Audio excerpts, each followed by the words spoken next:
Hello guys and welcome back to another video of my channel. So I recently CWE related a video upload কৰিছিলো যত CWE counseling or গটেকি process to আৰু কি কি documents লাগিব তাৰ বিষয়ে ভিডিওত মই ডিসকাস কৰিছিলো আৰু লগতে মই প্ৰেডিক্ট কৰিছিলো যে জুনৰ মিড মানৰ পৰা CWE counseling ৰ জন্য প্ৰিফাৰেন্সেছ অৰ process to আছে হেটো স্টাৰ্ট হৈ যাব তো আলটিমেটলি আজি 16 জুনৰ পৰা CWE counseling ৰ জন্য প্ৰিফাৰেন্স দিয়া process to আছে ৰেজিষ্ট্ৰেচন হেটো আজি পৰা স্টাৰ্ট হৈ গল আৰু এতিয়া ডিটি তৰফৰ পৰা দুটা PDF ৰিলিজ কৰা হৈছে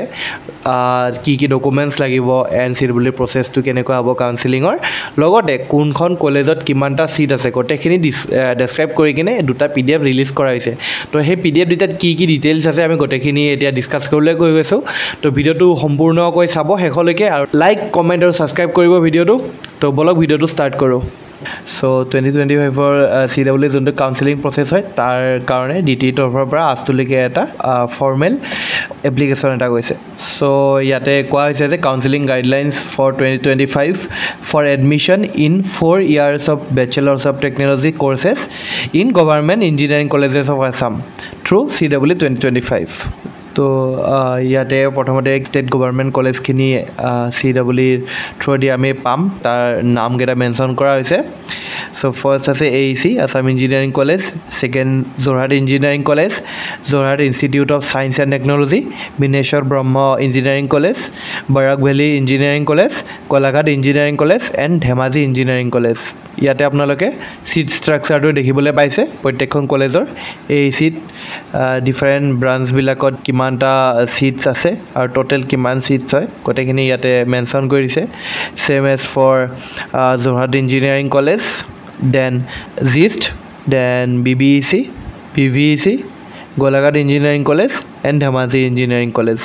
after that ইয়াতে ৰিজাৰ্ভেশনৰ বিষয়ে কোৱা হৈছে যে কোন কেটা কোটা ৰিজাৰ্ভেশন পোৱা যায় সিটস বিলাকত এলিজিবিলিটি ক্ৰাইটেৰিয়া ইয়াত কৈ দিয়া হৈছে এডমিশনৰ কাৰণে তো এইখিনি মই অলৰেডি ডিসকাস কৰিছো কি কি ডকুমেন্টস লাগিব বা কি কি কোটা আছে গটেখিনি মই অলৰেডি ডিসকাস কৰিছিলো আগৰ ভিডিওটোত দেন ইয়াতে এগেইন মই যোনখিনি আগতে প্ৰভাইড কৰি দিছিলো যে ডকুমেন্টস কি কি দৰকাৰ হ'ব ইয়াতে সেম হে ডকুমেন্টস খিনি আকৌবাৰ প্ৰভাইড কৰি দিয়া হৈছে ইয়াতে NCC ৰ কাৰণে আপোনালোকে দেখিবলৈ পাইছে বহুতে মোক লাষ্ট ইয়াৰৰ ভিডিও বনাওতে বহুতে ডাউট দিছিলে যে NCC কোটাৰ কোনখন সাৰ্টিফিকেট দিব লাগিব তো ইয়াতে গটেখিনি ডিটেইলছ দি দিয়া আছে ভালদৰে চাই লবা তোমালোকে আৰু ইয়াতে স্পোৰ্টস কোটাৰ কি আন্ডাৰত পৰ কটেখিনি দি দিয়া হৈছে আৰু ইয়াতে ব্ৰাঞ্চ খিনি মেনশন কৰি দিয়া হৈছে civil engineering mechanical chemical IPE আৰু ইনস্ট্ৰুমেন্টেশনৰ কাৰণে ফিজিক্স কেমিষ্ট্ৰি আৰু ম্যাথমেটিক্স মাষ্ট হয় electrical engineering CSE power electronics আৰু ইলেক্ট্ৰনিক্স এণ্ড টেলিকমিউনিকেশ্যন ইঞ্জিনিয়াৰিংৰ কাৰণে ফিজিক্স আৰু ম্যাথছটো কম্পালসৰি হয় প্লাস কেমিষ্ট্ৰিৰ হলনি বেলেগ সাবজেক্টটো ল'ব পাৰে কেমিষ্ট্ৰি হ'ব পাৰে বা কেমিষ্ট্ৰি হলনি বেলেগ ল'ব পাৰে বায়োলজি ল'ব পাৰা কম্পিউটাৰ সায়েন্স ল'ব পাৰা যি কোনো সাবজেক্ট ল'ব পাৰা তোমালোকে আৰু ইয়াত এইটো এটা NCL ৰ ফৰমেট হয় নৰমাল যোনটো আমাক NCL ৰ ফৰমেট দিয়া হয় হেতু বনি ললে হ'ল বা এই ফৰমেটটো ল'ব পাৰা তোমালোকে দেন ইউজাৰ মেনুৱেল এইটো এটা আনটা ফাইল ডিটি আপলোড কৰিছে যোনটো তোমাৰ ফৰ্ম ফিলআপ যোনটো ৰেজিষ্ট্ৰেচন হ'ব CWE কাউন্সেলিংৰ কাৰণে হেতু ৰিলেটেড হয় ফাইলটো সো ইয়াত স্টেপ ওয়াইজ গটেখিনি মেনশন কৰি দিয়া হৈছে কেনেকে ফৰ্ম ফিলআপ কৰিব লাগিব তো এই দুটা PDF মই ড্ৰাইভ লিংক বনাই তলত ডেসক্ৰিপচনত দি দিম তো তোমালোকে চেক কৰিবা তাৰ পৰা ইয়াতে মই ফুল ডিটেইলছত ডেসক্ৰাইব নকৰো জাস্ট পইণ্ট ওয়াইজ মই কৈ গৈছো সো ফাৰ্স্ট তোমালোকে DTU ৱেবছাইটত যাব লাগিব মই লিংকটো তোমালোকক ডেসক্ৰিপচনত দি দিছো DTU ৱেবছাইটত যাই তোমালোকে ক্লিক কৰিব লাগিব admission into state government engineering college under directorate of technical education government of Assam 2025 for the session 25-26 এটো তোমালোকে একদম টপতে পাবা হেতু ক্লিক কৰি দিবা আফটাৰ দ্যাট তোমালোকে ৰেজিষ্ট্ৰেচন কৰিব লাগিব তাত তোমালোকে এপ্লিকেশন নম্বৰ আৰু ডেট অফ বাৰ্থ দি ৰেজিষ্ট্ৰেচন কৰিবা আফটাৰ দ্যাট তোমালোকে এটা পাসওয়াৰ্ড ক্ৰিয়েট কৰিব লাগিব আৰু দেন তোমালোকে আকৌ নতুনকৈ লগইন কৰিব লাগিব এপ্লিকেশন নম্বৰ এণ্ড সেই পাসওয়াৰ্ডটো দি তাৰ পিছত তোমালোকৰ এইখিনি ডকুমেন্টস কি দৰকাৰ হৈছিল মই অলৰেডি তোমালোকক কৈছো আকৌ বাৰ ইয়াতে মেনশন কৰি দিছে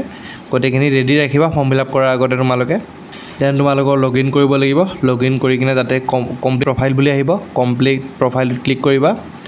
আফটাৰ দ্যাট ইয়াতে দি দিছে আৰু OBC ক্যাটাগৰি সিলেক্ট কৰিলে কি ডিটেইলছ দিব লাগিব category certificate number, category certificate issuing date, etc. দিব লাগিব EWS ৰ কাৰণে category certificate number, ইছ্যুইং ডেট এইবিলাক দিব লাগিব তো চাই ল'বা তোমালোকে ধুনীয়াকৈ ইয়াতে গোটেই প্ৰচেছখিনি ধুনীয়াকৈ বুজাই দিয়া তোমালোকে ইয়াৰ পৰা চাই লৈ ডাইৰেক্ট বহুত ইজিলি কৰিব পাৰিবা দেন তোমালোকৰ চইচ ফিলিং কেনেকৈ কৰিবা তুমি কি প্ৰিফাৰেঞ্চ দিবা গোটেইখিনি তোমালোকে চাই ল'বা ইয়াৰ পৰা ইয়াতে তোমালোকে দেখিবলৈ পাইছা আছাম ইঞ্জিনিয়াৰিং কলেজ প্ৰিফাৰেঞ্চেছ ইয়াতে নট ইণ্টাৰেষ্টেড দিয়া আছে তুমি ইয়াতে আপলোড কৰিব পাৰিবা কি ব্ৰাঞ্চ লাগে আৰু কি কলেজ লাগে সেইটো তোমালোকে ডাইৰেক্ট আপলোড কৰিব পাৰিবা দেন একাডেমিক ডিটেইলছ গোটেইখিনি দি দিয়াৰ পিছত ইয়াতে এবাৰ লাষ্টত ভেৰিফাই কৰিব আহিব গোটেইখিনি চেক কৰি কিনে ভেৰিফাই কৰিবা দেন পে'মেণ্ট কৰিব লাগিব তোমালোকক মই কৈছিলোঁ আমাৰ টাইমত 1200 টকা এটা আছিলে এইবাৰ তোমালোকৰ কাৰণে ভাল এটা খবৰ যে 800 টকা পে'মেণ্ট এমাউণ্ট এটা ল'ব যোনটো পে'মেণ্ট এমাউণ্টটো হয় সেইটো কমাই দিছে এইবাৰ বাট ইট ইজ নন ৰিফাণ্ডেবল গতিকে তোমালোকে যদি এবাৰ কাউন্সেলিঙত ফৰ্ম ফিল আপ কৰাৰ পিছত তোমালোকে নিট বা JEE বা বেলেগ কলেজত এডমিশ্যন লৈ লোৱা এই 800 টকাটো ঘূৰাই নোপোৱা তোমালোকে দেন পে'মেণ্টটো কৰি ল'বা SBI ইপে'ত ইয়াতো গোটেই প্ৰচেছটো কৰি দিছে কেনেকৈ কৰিব লাগিব আৰু ইয়াতে ৰেজিষ্ট্ৰেশ্যনৰ লাষ্ট ডেট দিয়া হৈছে 16 জুন অৰ্থাৎ আজিৰ পৰা ষ্টাৰ্ট হৈ কিনে 24 জুনলৈকে থাকিব অৰ্থাৎ 9 দিন থাকিব 9 ডেজ টাইম আছে তোমালোকৰ আৰু শেষলৈকে ৰৈ নাথাকিবা আগতে কৰি ল'বা যাতে মানে পিছত একো দৌৰাদৌৰি নহয় কিবা ভুল হৈ যাব পাৰে ফৰ্ম ফিল আপৰ টাইমত দৌৰাদৌৰিতে তো আগতে কৰি থ'বা 9 দিন সময় আছে আৰু এদিন তাৰপিছত 25 জুনত এদিন কাৰেকশ্যনৰ কাৰণে উইণ্ড' খোলা থাকিব এদিন খুলিব কাৰেকশ্যনৰ কাৰণে চ' তোমালোকে চেক কৰি ল'বা কাৰেকশ্যন